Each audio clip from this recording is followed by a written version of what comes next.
ఒకరోజు రాము, గిరి అనబడే ఇద్దరు బాటసారులు రహదారిలో ప్రయాణం చేస్తున్నారు.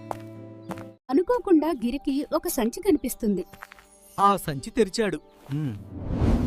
ఏమిటి ఇది? అందులో బంగారు నాణాలు. నేను అదృష్టవంతుడిని. అదృష్టం నిన్నే కాదు, మన ఇద్దరికీ.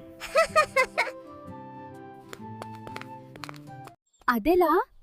సంచి నాకు దొరికింది. అదృష్టం నాదే. దొంగ! దొంగ!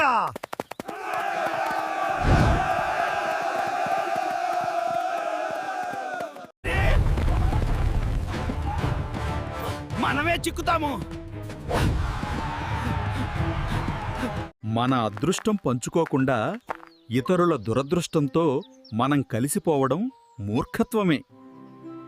మనం నిజమైన అదృష్టాన్ని పంచుకుంటేనే సంతోషం.